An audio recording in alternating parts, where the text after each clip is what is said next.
Hi, everybody. My name's Mauni, and I'm the architect for .NET Garbage Collector. Before we start, I just wanted to apologize in advance because today I have a cough because of the weather, so I might need to mute myself, here and there, so you don't have to hear me coughing. But other than that, we have a very special talk today. This is actually the very first time I'm given a talk of this kind. Normally, when I give a talk, it's about how the .NET Garbage Collector works. Sometimes I would mention a little bit about the OS, the operating system, because the GC needs to use the OS to acquire and release memory. But today's talk, we are actually going to cover a full spectrum of memory-related things all the way to the hardware. So we will talk about the hardware, the operating system, and the GC. I'm very excited because all three components are very fascinating. So without further ado, let's get started. So I'm not going to have an agenda slide today because we're just going to follow the journey of a .NET object, when it gets allocated, how it gets used, and when it gets collected.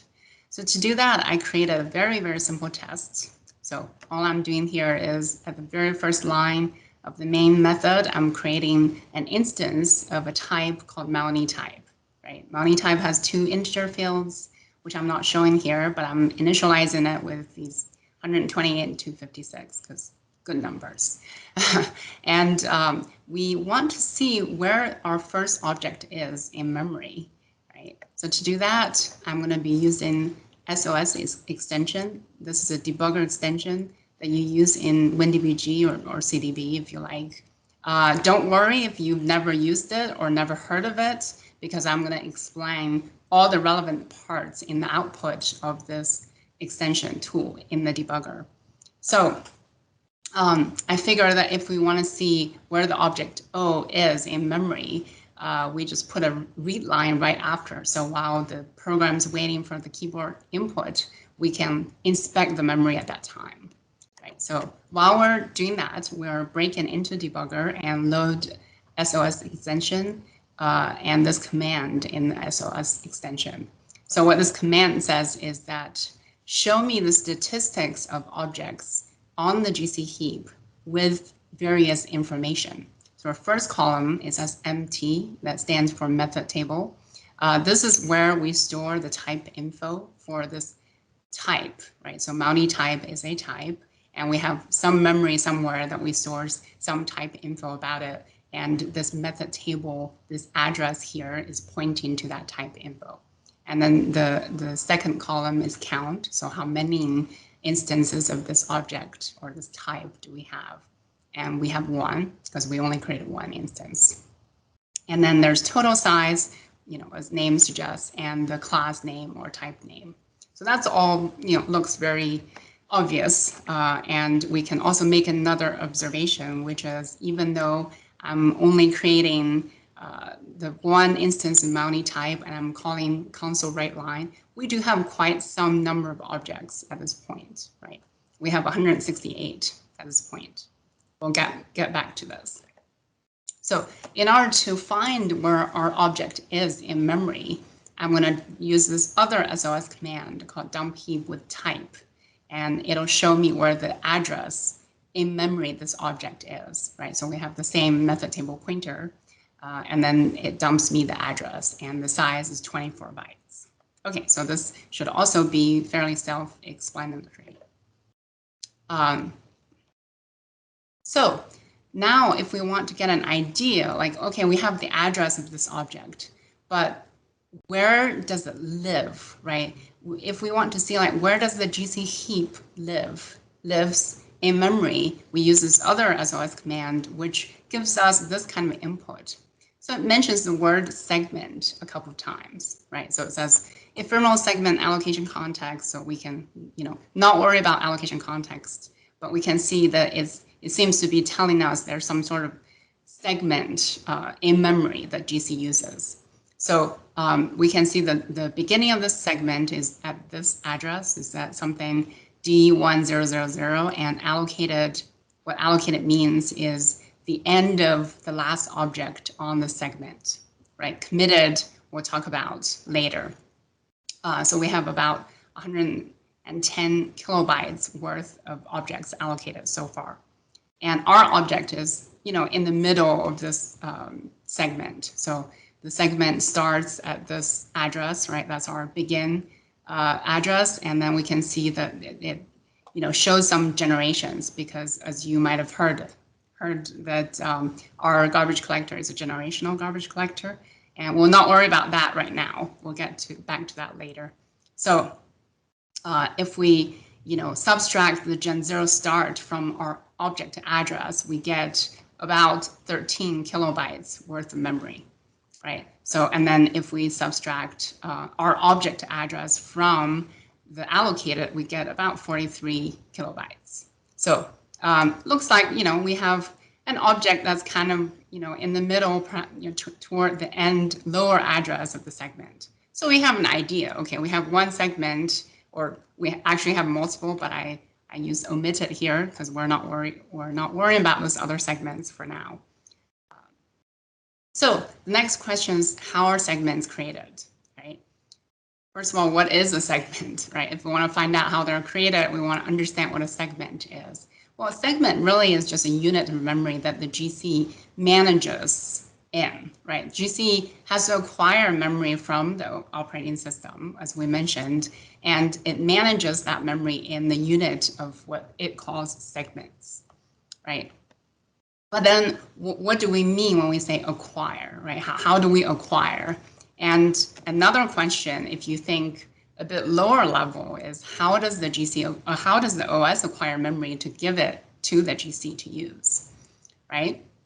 So it sounds like, we need to start from the beginning now. And I want to make a few notes before we start, which is because we're talking about so many different kinds of subjects today, what I'm talking about here is mostly the simplified view, right? Because any of these subjects could deserve easily a 50-minute talk.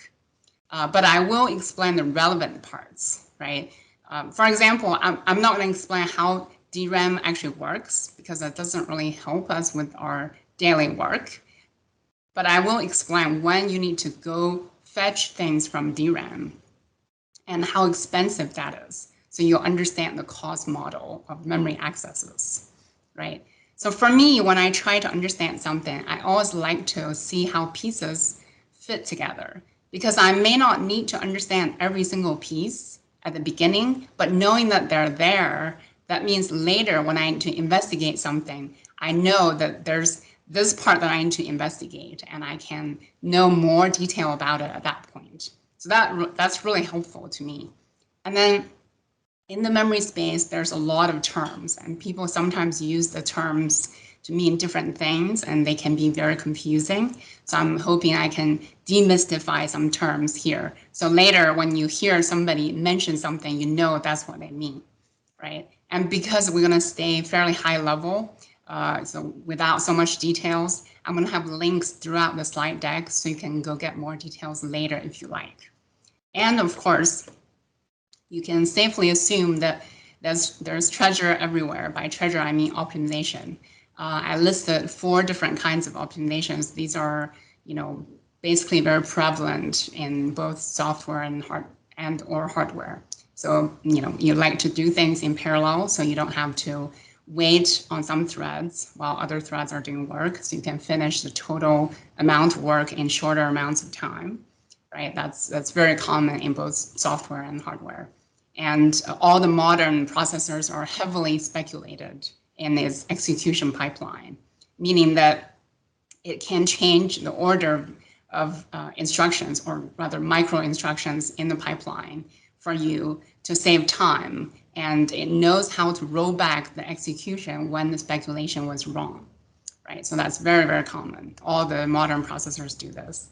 And you like to do things on demand, meaning that, for example, I'm not going to acquire all my resources upfront because I may not use some of it. I will only acquire the resource when I need to, lazily, right? And then caching, of course, I'm sure everybody has heard of that. So we mentioned that, when you use memory, you have the DRAM module on your machine, right? That's your, people call it, some people just call it RAM.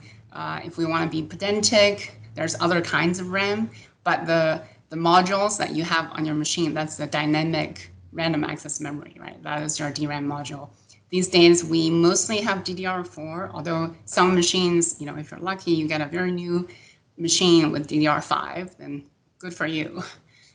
So how do we use DRAM?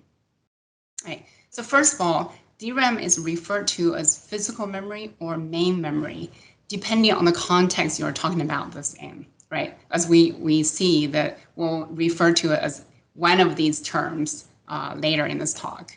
So it turned out that we don't actually use physical memory directly, meaning that when we need to ask for memory, we don't ask for physical memory, right? When I say we, I mean you and me and probably 99.99% of the software developers in the world. So what we use is the virtual memory that's provided by the operating system, right? So there's this component in the operating system called the virtual memory manager, or as the OS people refers to it as memory manager, MM, right? So I just want to take a moment to appreciate how wonderful it is that we can use virtual memory instead of physical memory, because I don't think that most people realize that this is a great feature that the operating system and the hardware provide for us, right? So we're all probably used to thinking about memory as in, I have my memory space in my process, and if you have a process, you have sort of the same kind of memory space in your process, right? So these days, most of us are on 64-bit, which means we have a giant amount of virtual memory space that we can go use.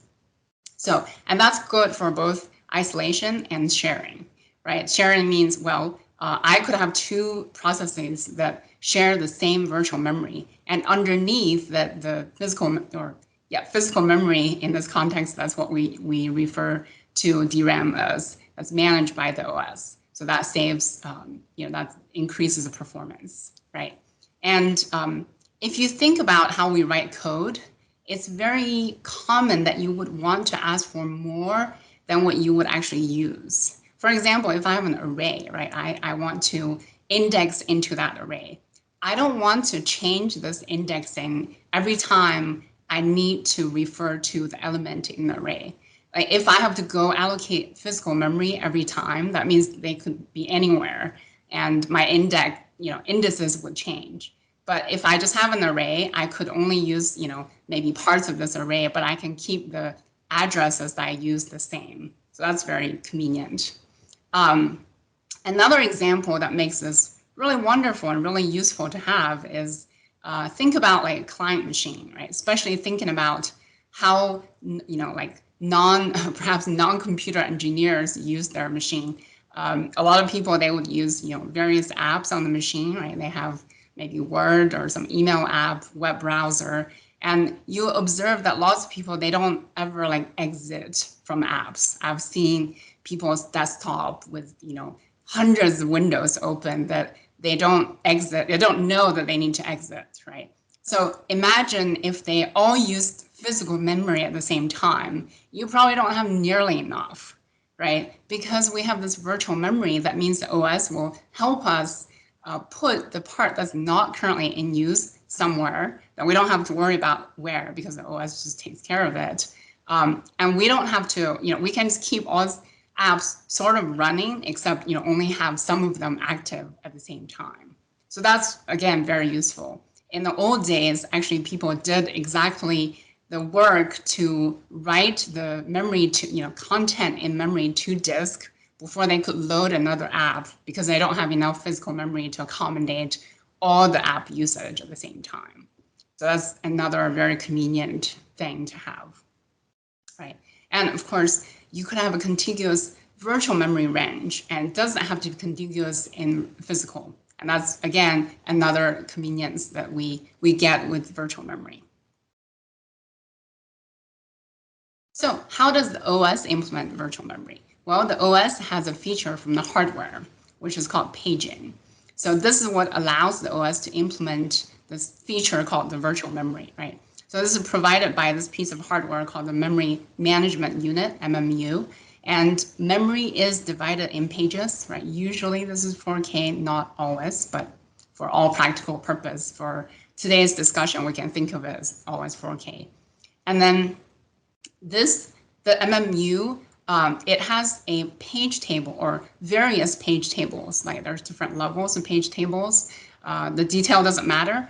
The point is these page tables provide a mapping from the virtual memory to physical memory, right? So what the MMU does is it can walk these page tables to find out when you ask for this physical address on this page, it actually refers to this this virtual page. It refers to this physical page, right? So it provides the mapping that's virtual page to physical page.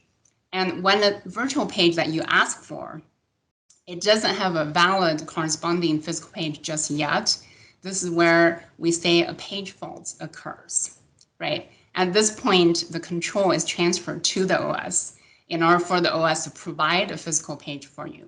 Or another scenario could be you get an AV. AV stands for access violation. This could occur if you're asking for a page that you don't have permission to. Like for example, I'm asking to write to a page that's read-only. So you would get an access violation instead of having the OS provide you with the physical page, right? So this is called demand paging. Some of you may have heard of this term. That's what it means. It's on demand, right? And if we have to do this every time you need to access a virtual page, that's going to be pretty slow because having to walk the page tables, that takes time, right? The page tables are in memory. You're going to have to incur memory, accesses. And today it's very common to have like 4 or 5 levels of page tables. So you don't want to have to do that every time the CPU wants to execute an instruction that has a virtual address in it, right? So in order to make it fast, we introduce some caching. In this case, it's called the TLB, which some of you might have heard of as well. It stands for Translation Loci Buffer. Basically, it caches the mapping in this piece of hardware. That's part of the MMU. Sometimes, the implementation of the MMU would also choose to cache parts of the page tables.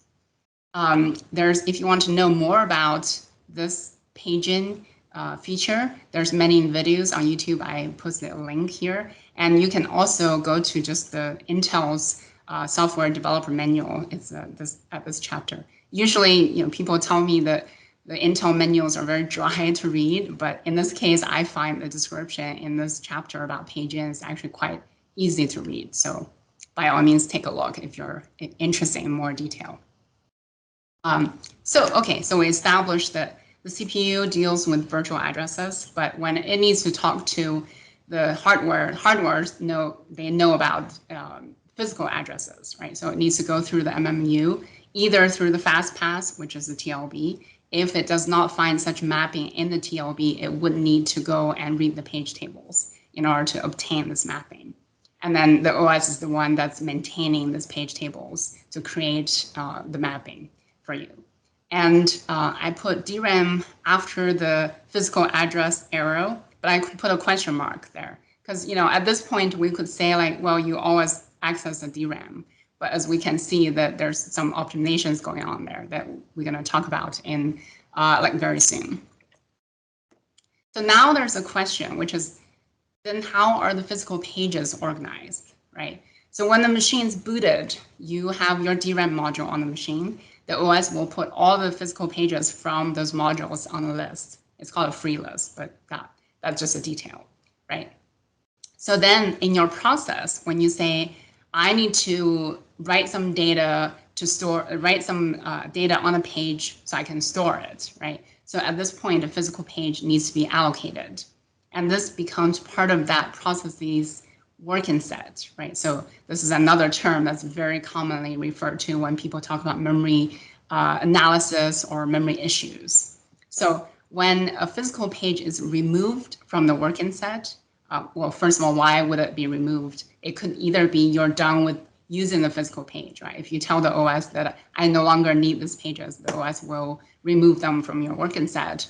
Or it could be the OS needs to trim your process's working set because it's short on physical memory.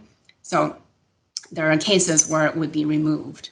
And it could be returned to the process's working set. For example, at some point, you refer to the same page again that the OS removed.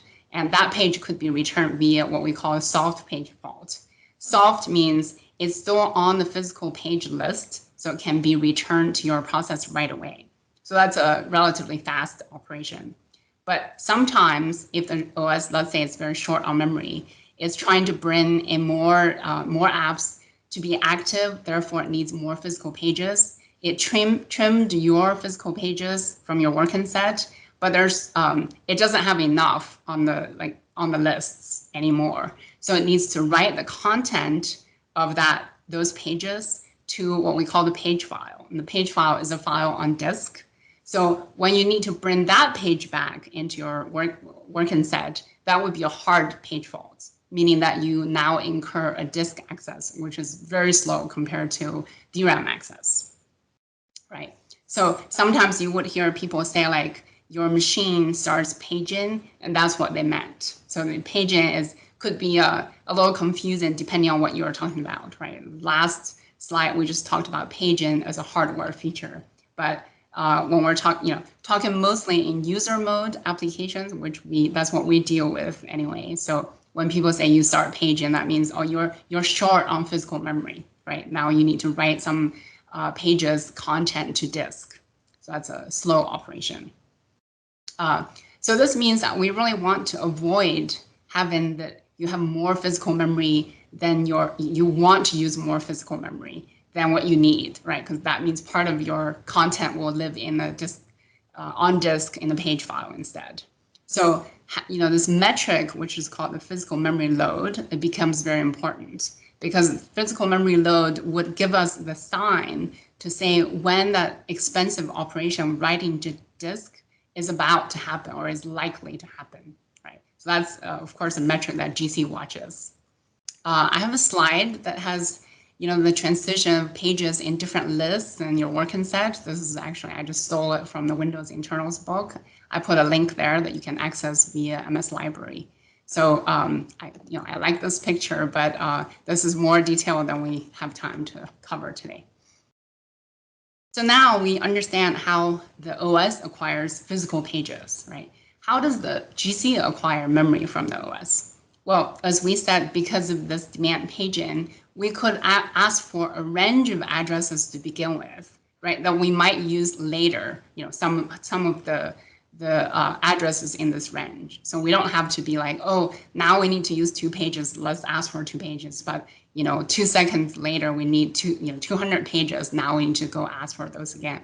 No, we just ask for maybe we'll get 1 gig worth of range first, and that's what we call reserve. All reserve does is the OS will say this is a range that I reserve for you. So next time somebody else asks me, I'm not going to give out any addresses in the range that I already gave you, right? So they're not going to get the same addresses as you do. You can achieve this with the virtual alloc call with this flag.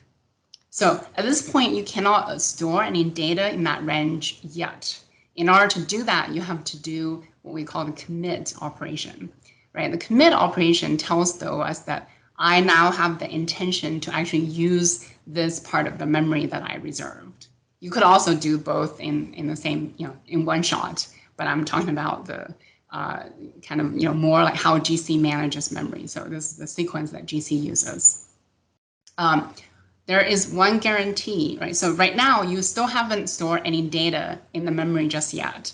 What commit guarantees is that you will not get out of memory if you need to use any of the space that you've committed, right? So on Linux, this is different. So on Linux, the default mode is you could, because the physical pages are brought in when you actually touch it, right? This is on the policy of when the physical page is brought in. It's based on first touch. This is the same as both in both Windows and Linux. So when you actually touch the data that you want to store on these pages that you committed, that's when a physical page actually gets allocated. So as you can imagine that both reserve and commit on their own, they're fairly cheap operations, but a page fault will occur when the physical page needs to be allocated for the first time, right? After you've committed, you say that I want to now write some data on the page. That's when a page fault would occur because you haven't had this mapping before, right? So now the OS needs to create this mapping, which means it needs to find a physical page for you. So at this point, you have the physical page created for you. So finally, after all that, we can now store some data on this page. So quick recap. We talked about reserved and committed, and we talked about working set and physical memory. So these are our terms that you'll hear that people use very often when they talk about memory. And I put a link in Windows internals book. So now we can get back to our segment. Well, when we have a segment, we reserve, right? Nothing is committed just yet. We cannot store anything on it yet. And then as we need to store data, we'll commit as needed, right? So we can commit more if we need more. Usually this is 64K, right? Now we're back to talking about our very first object in the code, right? So we have the all space committed, right? Usually this is committed and given out in chunks, right? Given out as in the rest of the runtime will ask GC for memory, and we don't just give out memory for that one object. Like in this case, we don't just give out memory for the Maoni type instance. We give up more than that. There's, of course, exemptions to that, which is, if you have a large object, then GC does give out memory for just that one object. So this is an allocation context. This is the amount of memory GC actually gives out. Right? And then, we can see the yellowish color is the object that we need to allocate. So, we know this object is 24 bytes. So I dumped the content in memory, and the 7ff9, that's our method table pointer. The reason why there's a pointer size word before this is because the physical start of the object is actually 8 bytes after the method table pointer, right? This is what we call the logical start of an object, which is what we always use in our code. This part is only relevant when GC needs to manipulate the memory that it gets, or some other components in the runtime needs to manipulate some fields in this word. So now we're back here. This is the slide we saw a few slides ago. And we want to speed things up, right? So this is where we talk about the CPU caches. The CPU does have, or the machine does provide you with the CPU caches that go in between the CPU or the MMU and the DRAM, right? Because as we established that we don't want to, even when you have the mapping from the virtual to physical, when you fetch the content from the DRAM, you still don't have to go to the DRAM every time that you need to use this content for read or write, right? So caches are actually, they're often implemented with some kind of static RAM. So they're much faster than DRAM. And when you fetch the content from DRAM the first time, you would actually put it in the cache. So it can be accessed later in a much faster speed, right? So I have some numbers here. These are from the Intel's manual for Skylake. This is the best case for cache latency. So as you can see, the L1 is only 4 cycles, and last level cache, which is the L3 cache, is 44 cycles. So it's 10 times more. And DRAM access is generally, the numbers are quoted usually 60 to 100 nanoseconds. So if you can imagine, if you have a machine that's 3 gigahertz, that means it's 180 cycles to 300 cycles. It's much slower than the L3 cache. But notice that the manual is very clear about how this is best case. So why is the cache latency not constant, right? Well, this is the place where we talk about the cache coherence protocol, right? Because caches are supposed to be transparent to users, right?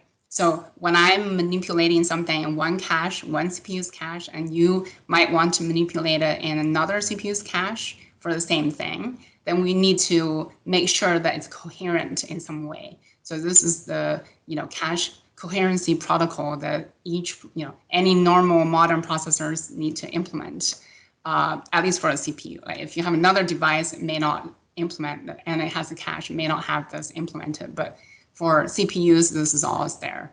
And messy is a very common one. This is basically what Intel and AMD use. They use a slight verification from it. Messy is, I put a link to the Wikipedia because the Wikipedia page actually explains that very well. So messy stands for the states of cache lines. It's modified, exclusive, shared, and invalid. So for that, you can please go take a look at the Wikipedia. So the one performance-related thing I wanted to point out is it is expensive to update a cache line when it's shared by multiple caches, because that means when you need to modify it, you need to make sure that no other caches are trying to modify it at the same time, right? That means all the other caches that have this in one of their cache lines, they need to invalidate them. So of course, again, there's a lot of optimizations going on, but this is what makes it expensive. If you have only one CPU's cache with that data, then you don't have to worry about it. So that's cheaper, and that explains why one of the reasons why the cache latency is not constant. So so now there's a question, which is when would a cache line actually be written to main memory, right? You'd imagine like, okay, great, I'm having incurring cache hits, right? I want to write to data or read to some data, and that happens to be in the cache. That's great. So I incur a cheap access to it. But you'd imagine at some point you probably need to write that to main memory, right? Because otherwise the change is going to be lost. So there's a policy, there's a write policy for a cache implementation, which nowadays is mostly called write back instead of write through. Write back means that a cache line will only be written back to the main memory. Oh, actually, I shouldn't say only. There's other cases where it would be proactively written. But in the common case, that only when this cache line needs to be evicted, for example, to make space for other cache, some other data, would it actually be written back to main memory. So that's how write back policy works. So finally, we can store data on our page after all that. So to sum up, there's various kinds of access that you can incur. There's cache access, which is the cheapest. There's if you need to go to DRAM, that's more expensive. If you need to go to disk, as we talked about, if you incur like hard faults, that's really slow. That's very, very expensive. And this is when the physical memory load is very high, right? So many people have asked, like, what do you mean when you say physical memory is very high? So this is what it means. Hopefully it's clear like why this matters. So now we can take a look at our segment again, right? So we said, okay, here's approximately where our object is. We just make an interesting observation here, which is from our object to the end of the segment where the last object lives, there's quite some, there's about 43,000 bytes of memory. So that's allocated by the console read line. And that's interesting because, this is the first time we're calling console read line. That means there's some initialization data that needs to be created. Certainly I'd hope that, it doesn't have to create this much, use this much memory every time you call read line. So now we talked about allocations. We can go back to the GC land, right? So you allocate, we talked about that, and you allocate some more. At some point, after you've allocated enough, right, a GC happens. So what does it mean by allocated enough? Well, I put a link there, but to put it in simple terms, that GC creates these limits for allocation, for allocations to trigger GCs, which means when you have allocated this much memory, a GC would be triggered, right? This limit gets adjusted by the GC for each generation, since we have a generational GC. So for more detail, you could go to this link. Right. So now GC kicks in. How does it determine when or if it should collect our object, right? So in order to do that, I did added a couple of lines of code, which is I created a weak handle that points to O. For those of you who may not be familiar with what this means, a weak handle is a type of GC handle that allows you to point at an object, but does not keep that object alive, right? So then I do a GC collect, and I check that handle's target to see if it's collected or not.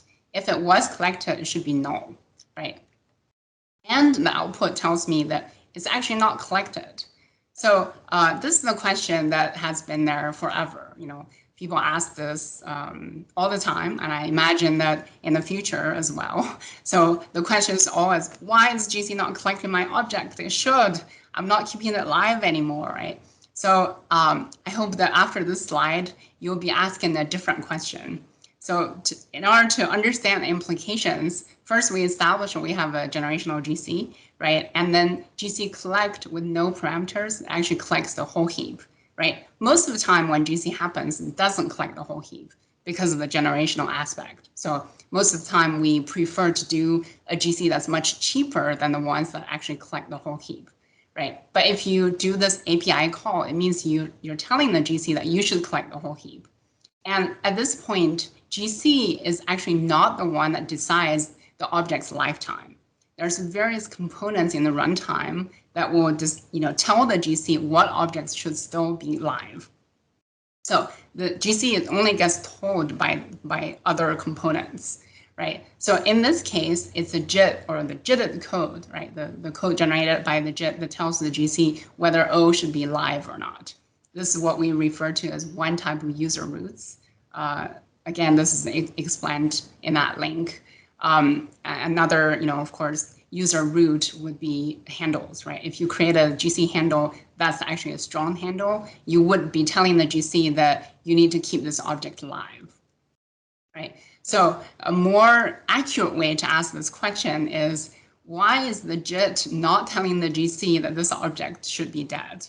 Well, it turned out that if you ask the JIT folks this question, what they would tell you is that JIT is free to lengthen the object lifetime until the end of method. And that has been that way since the first version of the runtime. So how do we actually get it to tell the GC that this object should be dead? Well, we can just put it in its own method and disable inlining.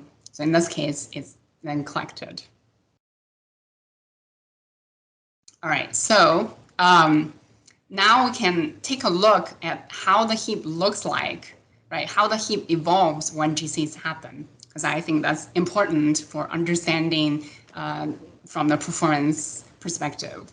So we have our very first GC at the start. The beginning part of it, the heap probably looks like this, right? The purple part is the reserved but not committed space. The blue parts are committed space, right? But I picked out a random object X. This is no longer related to our previous object. So then GC happens. Let's say we compacted the heap, and this is the end of the GC, the very first GC, right? So the object moved when we compact in the same segment. We always compact toward the end, the lower end of the segment. So then we allocate some more, right? We committed some more on the segment because, after GC happens, the user code starts to allocate again.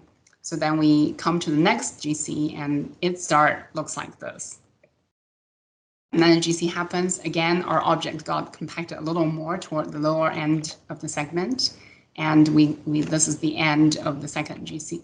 So, we repeat this process, and some GCs later, we have this picture at the beginning of that GC. And during this GC, let's say we discover there's no longer any roots that point to this object, then this object is gone. So the heap now looks like this. So the object, now it's dead and lived for about 5 seconds. Right? So now it kind of provokes an interesting question, which is, how do you measure? When do you measure, right? Because as we can see, the heap size is kept increasing and decreasing. So depending on when you measure, you could get very different results, right? If you measure right at the beginning of a GC versus right at the end of the GC, then you could get, a totally different results. So doesn't matter though, but that depends on your problem, the problem you're looking at, right? The more obvious the problem is, the less it matters when you measure. So let's say I have a very dramatic memory leak, right? Memory leak means even if GC happened that collected the whole heap, the size of the memory used by your object still keeps increasing, right? So GC tried its hardest to compact the heap down, to keep the heap at the smallest size, and that smallest size still keeps increasing. That's when we say a managed memory leak occurs, right? So let's say your managed memory leak is very dramatic. So it probably doesn't really matter when you measure at the beginning of a GC, end of the GC. As a general trend, you'll see that the size keeps increasing anyway. And at that point, pretty much any memory tool will probably tell you the answer. But if it's not so obvious, then it matters, right? Now, if you even care about when we did what generation of GC, it totally matters when you measure. And for the less obvious problems, I always recommend folks to start with the top level GC trace.